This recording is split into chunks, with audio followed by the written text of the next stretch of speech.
Hey there, you're listening to the Girls Talking Life podcast, and I'm your host, Johanna. If you're like me, you love time with friends. I always leave feeling encouraged, inspired to try something different, or I've learned something new. So why not continue to grow even when we can't be with our girlfriends? We're not made to do life on our own. So in each episode of this show, I'll bring you a girl and her story to give you refreshing ideas to stir your soul. Let's walk this road together. Are you ready to talk life?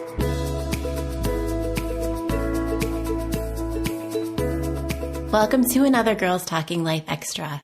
It's not a full show, just a short chat with a past guest to let you know what she's up to now. I am talking with Rhonda Stoppe. Rhonda joined me on episode 70, and we talked about marriage, becoming the couple you long to be.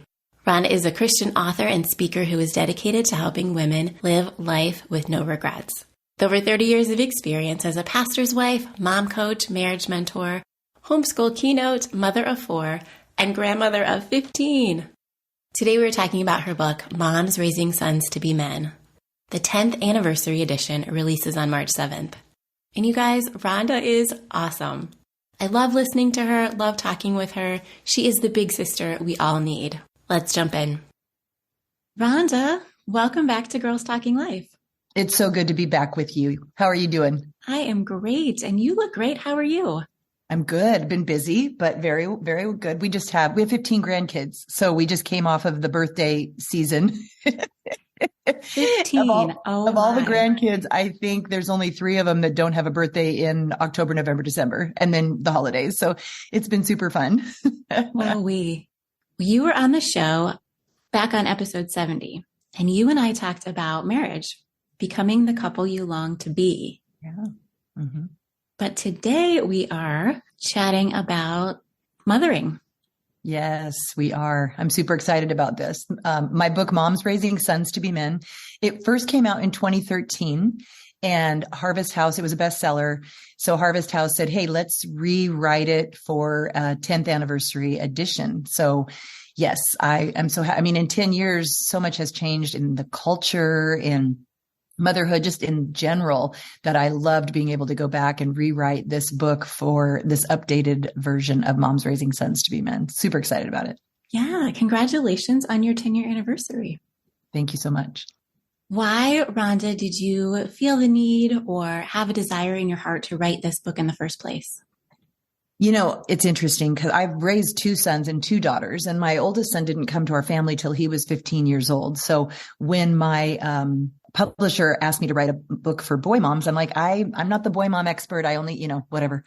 But whenever I speak on the topic of moms raising sons to be men, I speak at a lot of homeschool conventions, at MOPS, at MomCon, things like that. The room is standing room only, and moms are just hanging on your every word, and tears and all the things. And my son Brandon and I will speak together at mother-son retreats. And again, the moms are hanging on his word when he's talking about what it's like for adolescent boys when they start pushing their moms away. I remember how I felt when my adolescent son started pushing me away. I was like, I don't know what to do. I need help. I need a mentor. And so Moms Raising Sons is just that. It's Titus 2 calls the older women to teach the younger how to love their husbands and their children. And this is just a friend that you get to walk with me through the pages. There's 3 sections of the book, and we just cover from the time they're little all the way through till you launch them from your home. So I'm very excited to have a new generation of moms that I can walk through this amazing process of guiding our sons toward their purpose and passion. That's the subtitle of the book.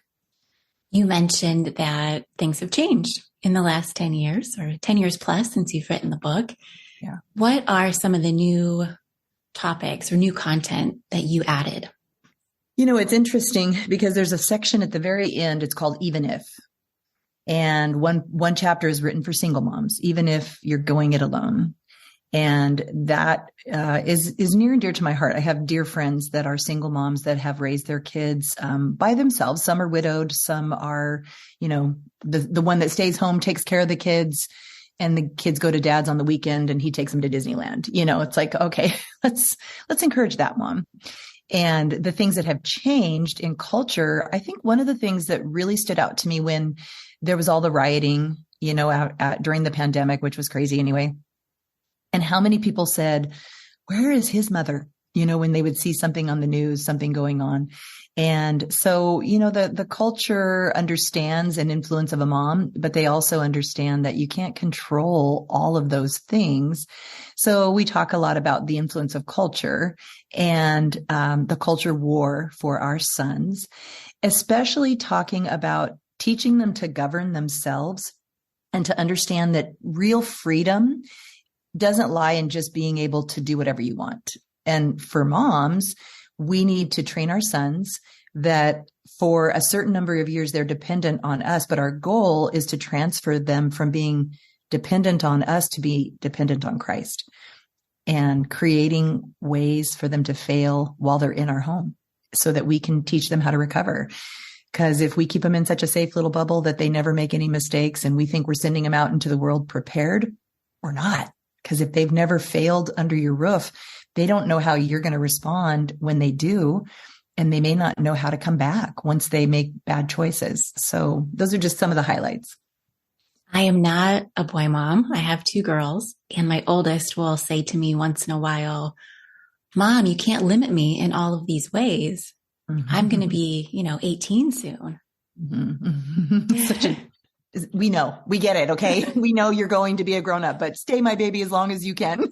Right. And my response to her is usually, I want you to self-govern like you were just saying, but you aren't yet.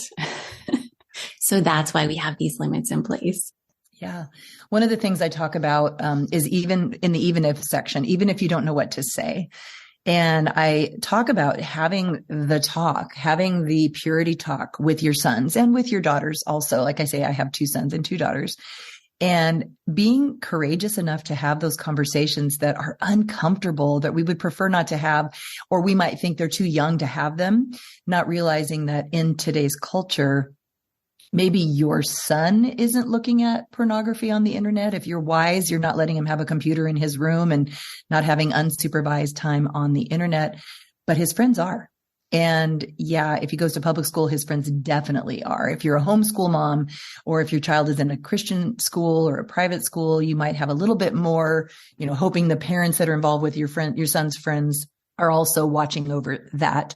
But the reality is at a very young age, they're going to hear things that we at that age did not hear. And so if we're not the voice in their head, if we're not giving them a biblical worldview about sexuality, if we're not really being comfortable with an uncomfortable conversation, they won't ask you. They'll Google it. Siri will teach them about sex, or, Alexa, what's this? And we know we don't want that. I was in youth ministry. My husband was a youth pastor for 18 years, and I had so many conversations with different young teenage girls about purity. And I remember the mom saying, I've had the same talk with my daughter, but she didn't hear me, but she heard you. So the importance of having them in a good Christian youth group, small group at church, Wednesday night program, all the things. What about the mom who has an older son? My son's in high school, my son's in college. It's too late for me. What would you say to her? That is such a good question, because it's never too late. And if God is giving you information, if he is showing you a way to adjust to truth, then his word does not return void. It accomplishes that for which he sends it. So like I said, my son Tony did not come to our family till he was 15 years old. He's 41 years old now. And he moved into our home, and I wanted to just sit him down and tell him all the things I had the opportunity to pour into my children from a young age. And I know there's a lot of moms listening that are stepmoms or foster moms or adoptive moms, or you just haven't, maybe engaged with your son in a way that now you kind of like a do-over.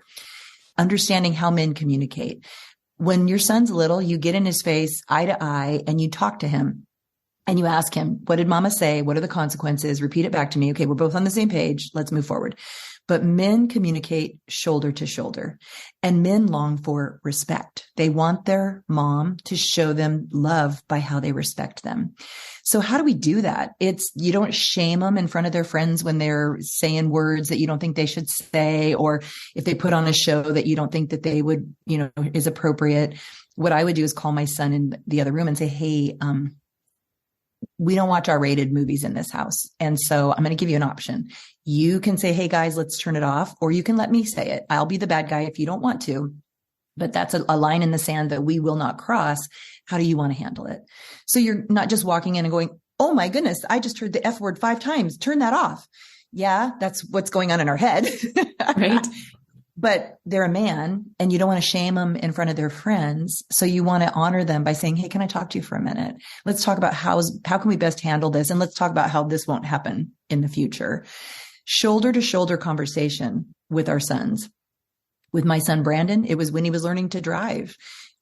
He would have his eyes on the road in front, and I would have my eyes gripping the seat, and we would have the best conversations. My son, Tony, working on his Jeep, his head down in the engine. As he worked, I would just sit outside. We lived in Texas at the time, so hot in the day. So at night he'd go out and I would just sit in the Jeep and talk with him about his dreams to go to A&M University, about girls, to be a fighter pilot, and about girls. And we definitely talked about girls, but finding opportunities to interact and to create conversations that are going to help them rethink the way their mind might be thinking, to give them a biblical worldview.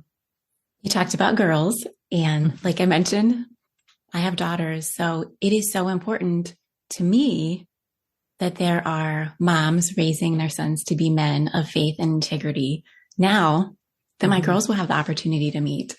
Yeah, for sure. And I think that you're speaking for every girl mom out there that's listening right now, that we're cheering you on, boy moms. We need godly men. We need men that it's your time in history, mom. God has raised up women, mothers all throughout history to pour into her son a godly influence. And I think of, if I'm talking to single moms, you look at Timothy. He was raised by his single mom and his grandma. And a lot of you grandmas are raising your own grandchildren. You never expected at this season of your life to be raising your grandchildren, but for whatever reason, that's what the Lord has invited you to do. So we have to realize that the ones that down through history in scripture that God has used to influence culture for Christ had godly mentors. Timothy's mentor was Paul, and God brought him into his life at the right time. He told Lois and Eunice, it's because of the truth that you implanted in your son. He was ready to receive this. But all through history, God has invited moms to raise up a generation, not theologians. Their first teachers about scripture often was their mother. I talk about in the book, Susanna Wesley, Spurgeon's mom, Eliza Spurgeon, the influence that she had, Billy Graham's mother, Howard Hendricks' wife, Jeannie Hendricks, had a prodigal son, and with the pain that they went through that. There's a whole section on the even if part of the book that talks about even if he wanders. And why do I cry every time I say that? Because I know there's moms that are listening that are weeping over a prodigal. So yeah, there's just so much. I love that you said for all moms, like this is what God has invited us into. What a sweet invitation. It's the ministry of motherhood. And just like if God had asked you to go to deepest, darkest Africa tomorrow, how would you prepare yourself for the mission field? You would be in the Word. You would memorize scripture. You would daily ask God to give you strength, wisdom, and discernment for this calling that he's asked you to do. You'd buy clothes that match the culture and you'd want to learn the lingo and all of that stuff. But when we as moms, we jump right into buying clothes that match the culture and learning the lingo, but we don't step back and go, wait a minute. This is a mission field that God's called me to. And I daily need to be washing my mind with the water of the Word. I need to be seeking out godly mentors because #old ladies know stuff. Titus 2 calls the older women to teach the younger. And when I was not the mom I wanted to be, that's where I went. I found moms whose kids liked them. And I wanted to know what it is that you do to your kid so I can learn it too. So yeah, there's just the resource of this book. I'm so excited about it because I feel like I get to go home with everybody. And then, like I was just telling you, I created videos that go along with each chapter that they can watch. And I do the insights and the highlights from each chapter of the book. So it's great for a small group, has a thinking it through and living it out in the back of each chapter too. Rhonda, this sounds amazing. And I would expect nothing less from you. Where can people find your book and when? It's available for pre-order right now on Amazon and wherever you get your books. But if you pre-order it from Amazon, if you pre-order 10 copies and you let me know, I will schedule, if you have a small group, I'll schedule to come virtually to be at your small group. So just, you have to let me know. And I'm doing that because my publisher, Harvest House, wants me to promote pre-sales. So that's why I'm doing that. But also know this, I just talked to my publisher and asked if the week of the book launch, which is March 7th, if we could offer the ebook for a lesser price. So I'm hoping for $2.99. We'll see. And if you buy those, that's not going to be the whole special come to your group. It has to be the actual paperback, because I'll be doing that for the rest of my life if But yeah, watch for that. And then you can go to my website, noregretswoman.com, sign up for my newsletter. I think if you sign up for my newsletter right now, there's a free video you'll get that is God Uses Ordinary People that I taught. Lots and lots of free resources on my website. And I have a new podcast called Old Ladies Know Stuff. So subscribe to my podcast. It comes out twice a month. And I'd love to have your people follow me there too. Rhonda, thank you so much for being wise enough in your young age to look to those older women. And then thank you so much for doing it now for us. I appreciate that, because honestly, I'm going to be 62 years old in a couple months. And it's like, Lord, don't you want me just to play with my grandkids now and just, do the things? And every time I think maybe it's time to hand it to the next generation, the Lord kind of shoves me through the next door, which when Harvest House contacted me about writing a re-release because this book had been such a bestseller, it has helped thousands of moms. How can I say no to that? Yeah. I have to walk through that door. So I'm excited about it. I'm so glad you did. Thank you so much.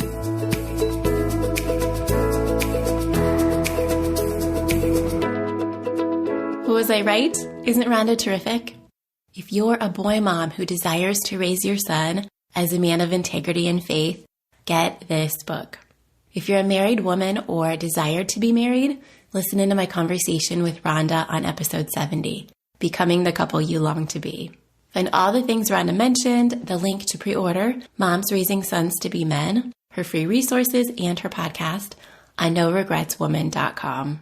I will be giving a copy of her book away next month to a GTL newsletter subscriber. If you would like a chance to win it, be sure you're on my mailing list. I'll be back next week with an all-new episode. Thanks for tuning in, friend.